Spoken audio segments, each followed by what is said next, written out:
I want to welcome you to this episode of the Shugyo podcast. My name is Adam. I'm the host of the podcast, and today's episode is going to be fun, it's going to be triggering, and it's going to be pretty ninja. The episode is on the topic of the weapon, the kind of the hallmark of the modern ninja, the Kyoketsu Shoge, that weapon that everybody associates to the ninja today, and whether it's in cartoons or whether it's in 1970s and 80s ninja books, you always see the Kyoketsu Shoge. But it's very, very seldom that you actually see anybody using that weapon properly, or actually using it in a manner in which you could say, yeah, that's a pretty effective tool for warfighting or for doing covert operations of any kind, because of how that student or that instructor is using it and teaching it. Well, in this episode, I want to demystify a lot of the, from my position and from my study of the Kyoketsu Shoge with Unsui Sensei.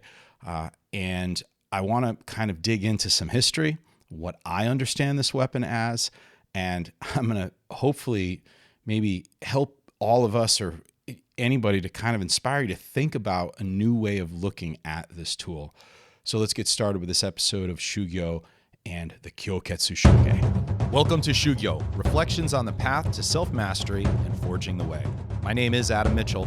I'm your host and fellow student along this path.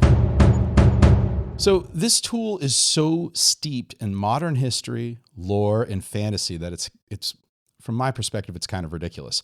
However, I really do believe that there are some kind of interesting historical artifacts to explore in this quote-unquote weapon.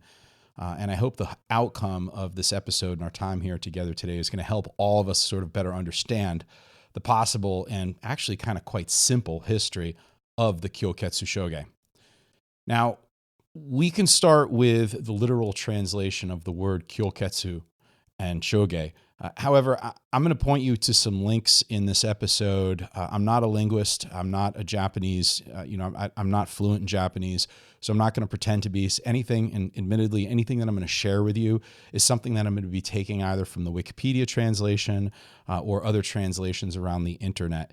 There are a number of different translations, and you can use whichever one you want, from running wild through the mountains or running wild, long hair, and so on and so forth. And there's also the long hair with the spur. There's a number of different kind of unique translations actually out there for this weapon. I will tell you that some years ago, though, Sharon Nakazato Sensei, who was the partner in the Yasuragi Center, she ran the language school at the dojo. She has her degree and degrees in Japanese language, and has been a lifelong career in language teacher and Shodo master.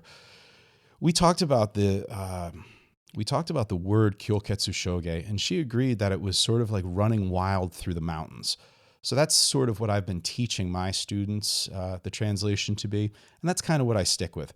So let's just get started with the fact that these were tools that probably have some origin being used, or something similar to these tools being used by the shinobi no mono. And though I'm not really aware of any densho or historical documentation that speaks about this weapon in particular, other than the work that Hatsumi Soke has put out there and what my teacher has presented me with, it's just sort of according to our traditions. However, it is my belief, and we're going to kind of unpack this a bit, that these were not refined instruments of battle. These weren't weapons that were made by a swordsmith and that were crafted for a ninja to keep on his side at all times. It wasn't that kind of thing. They weren't even regarded as weapons by these covert warfighters of the time. Now, I am keenly aware of the Shinobi no Buki, as it's written in a lot of the documents in the books by our teacher in the Takamatsu Den arts, and the different weaponry and tools of the ninja as it's written. I have my own personal issues with a lot of this history, but this episode isn't about that. It's strictly about the Kyoketsu Shoge.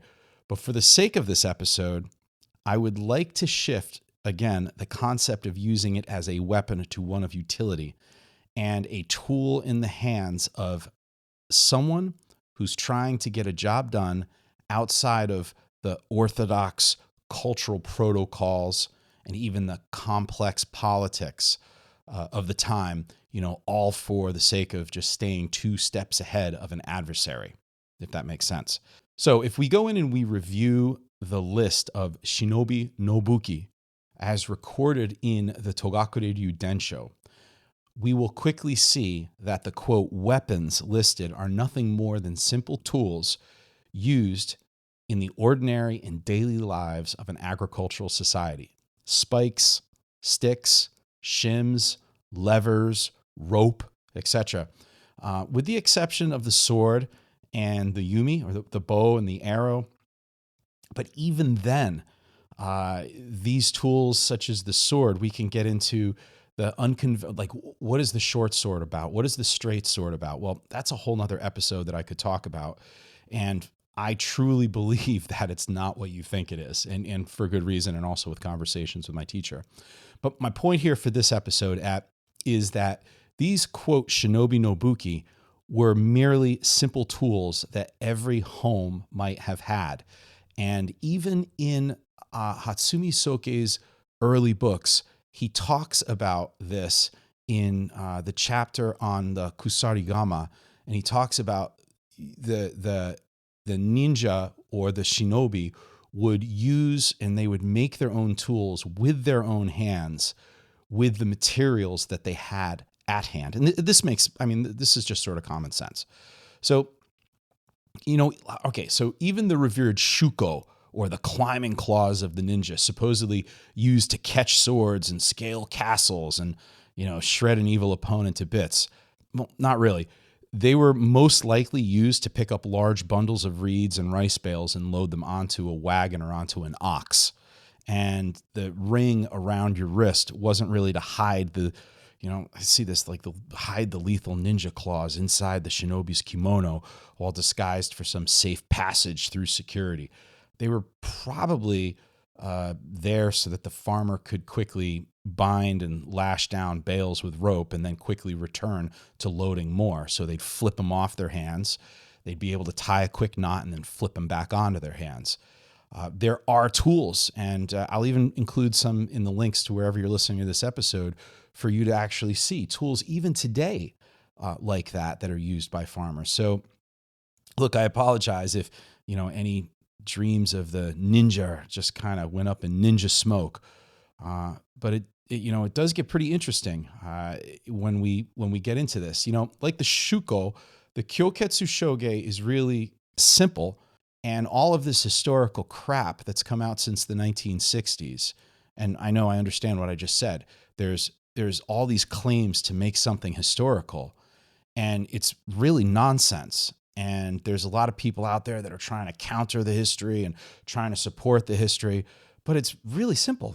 These are farming tools. And I think Hatsumi Soke even clearly said that in his books. The tools were simple, and given the lack of wealth, they needed to be sturdy yet constructed from affordable and accessible resources, just as written in the documents in the books of our art. They were not highly tempered metals with elegant hardwood handles or like a mother of pearl, saya, or encasements finished in gold leaf. They were cut and dry, sturdy and simple. That's it. But again, this is my opinion. This is what I've seen, and through my conversations with my teacher, this is what I understand them to be, and this is all I'm sharing with you. So understanding this from a tactical perspective is actually kind of important, and we're going to get into that now. The Togakure Ryu is strictly composed of unorthodox escaping methods. I may even go as far as to say that there are some unique kata within this lineage that makes me feel as though there was some relevancy towards ambushing tactics, waiting long periods of time, and then fast attack and escape, almost like hit and run techniques. Because when you study the other, like for example, in the Togakure Ryu Bikenjutsu, if you study a few of those kata and you really, really, truly understand them, not the henka and the variations and all that, but if you actually look at what was written by the predecessors of our art, there's no two ways about saying this. Nobody just made this up, because if you understand Japanese sword, if you understand tactically the progression of training and how the kata are presented and why, then you see a sequence and a comprehensive order of techniques that follow an ascension of learning and particular use cases for a particular type of weapon during a particular type of circumstance that someone needed to use that weapon in. To simply say that maybe Takamatsu made this up is just wrong. It actually kind of shows that you haven't done your homework. You haven't actually taken sort of an unbiased look and actually studied what is there in these scrolls. And if you did, you'd say, well, I don't know. This actually had to have come from somewhere. To me, there is an essence of ambush rather than escape, which is really interesting because the overwhelming majority of the kinetic forms within this unique tradition that has so much argument about is it true? Is it fake? Is it false? Well, I'm going to tell you it is true. And at the same time, so much of it was made up. However, the Densho were not simply made up. They come from somewhere and they make perfect sense if you actually do the work of training and studying them. So there's nobody who's going to tell me that these were simply made up or they're fake, unless I can say, okay, do this kata, do this kata, do this kata. Let's talk about the technique. Let's talk about the kakihiki or the tactics within the technique. And then you tell me that that's made up. I'm going to kind of get off my soapbox here, but I'm saying this to validate my point a little bit because so much of this lineage are escaping techniques. However, there is this ghost of ambush that exists within the forms. And if you study deep enough, if you study thorough enough, if you actually do the repetitions rather than watch videos and do a couple techniques and then walk around in a circle so that everybody can see you and go ooh and ah to you. But if you actually get hit by someone with a shinai and you actually train to the point of madness, then you will say to yourself, oh, okay, I see something different here. And I invite you into that. You really should do that. Okay. So as I've said, in the forms, there is really in Togakure Ryu, there's no fighting. There's no you swing at me, I cut here, then you counter, and then I cut. There's no like koppojitsu or koshijitsu or jujitsu. This is why I think we back up into the Koto Ryu and the Gyoko Ryu for their use of taijutsu as sort of a formula for us to train the taijutsu. But inside of the Togakure Ryu, I personally have not witnessed any fighting technique, and I've gone through this tradition many times. And this is really important to understand. This is really important for me to put in contextually as we go forward talking about the Kyoketsu Shoge and understanding its place within this tradition. There's simply no fighting. So what I mean by that is if you're fist fighting someone, if you're a ninja and you get caught or, and you're grappling and you're throwing and you're fighting and then you escape, none of that is part of Togakure Ryu. Those techniques aren't there, at least not that I've seen. If we understand that, then we understand that, each mission had its own set of needs, its own tools, and these resources had to be really easy to disguise. They had to be easy to transport and then discarded without cost or a risk of being able to be traced. So the tool that we know as the kama is not a weapon, as I'm sure you probably already know. Rather, it's just a sickle that was used for harvesting rice and straw, among many other uses. So, it was a tool that would basically be hanging on the wall of every barn. The sickle, it's kind of the actual sickle part is the most notable part of the Kyoketsu Shoge. However, we see that this tool also has a double-edged blade, almost like a yari. And in Hatsumi Soke's book, it talks about the two different types of kama, at one of them being with a spear tip coming out of the front end with a kama attached to the side. Now, I've heard it said that this unique ninja weapon was fashioned from a broken piece of spear I kind of find that hard to believe because the metallurgy required to actually craft it this way, it would really be unreasonable to do given its use and given its cost. So I don't know. I've read it. I don't believe it. My own personal research has led me to kind of confidently assume that there were indeed farming tools of this type at that time, as current rice harvesting tools featured an edged plow and a sickle, similar in function to the Kyoketsu Shoge, meaning that that spear part that we talk about, that would actually be used in certain conditions where the rice there was a lot of thick growth around it. And that part of the spear would be used to kind of plunge down into the base of the rice, and then it would be cut with the kama.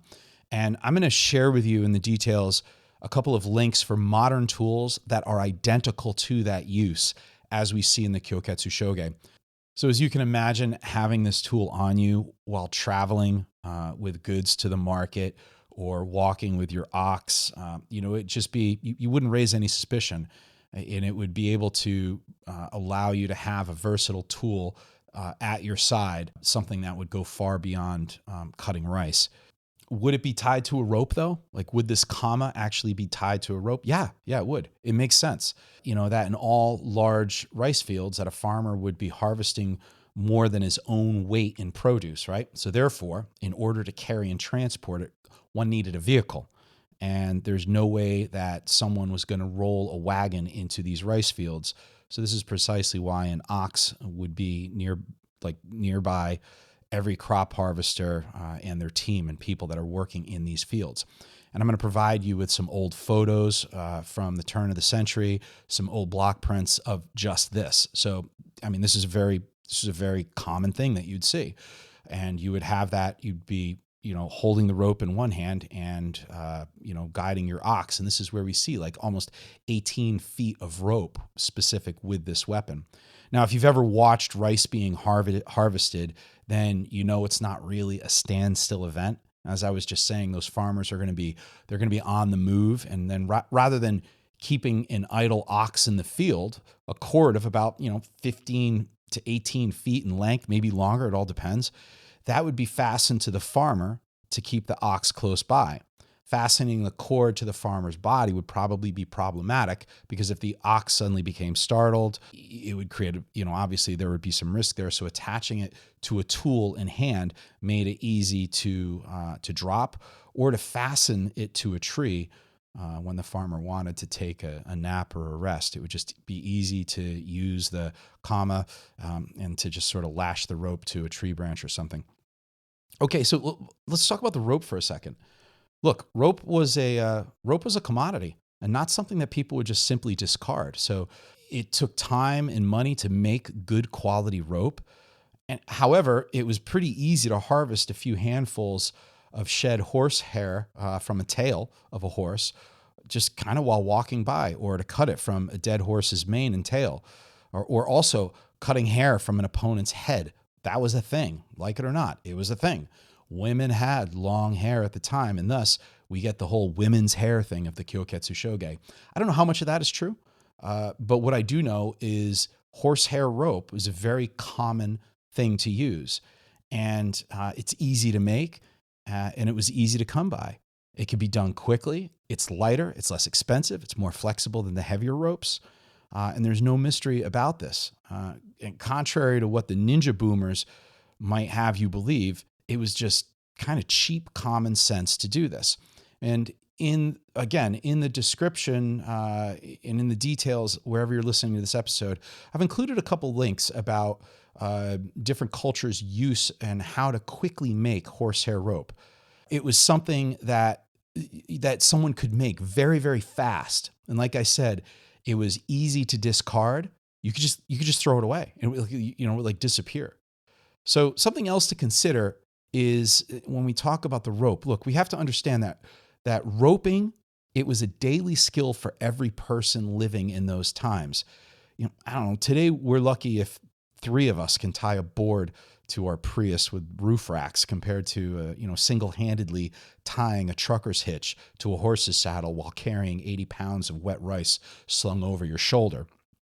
So we have to consider that when we're training with the Kyoketsu Shoge, a lot of these moves and a lot of these techniques of binding and hitching and lashing, this was stuff that kids learned. It was just so common to a farmer and to an everyday person, and it's something that is far removed from modern needs. Okay, so the ring, this was simple. This was a nose ring to guide an ox, most likely. I have seen in Hatsumi Soke's books that ring is like a flat ring, which is pretty cool. I think that we see a kama, a farming tool, with about 15 to 18 feet of cheap rope that would be hitched to an ox to guide an ox. And you've got a great and versatile tool here.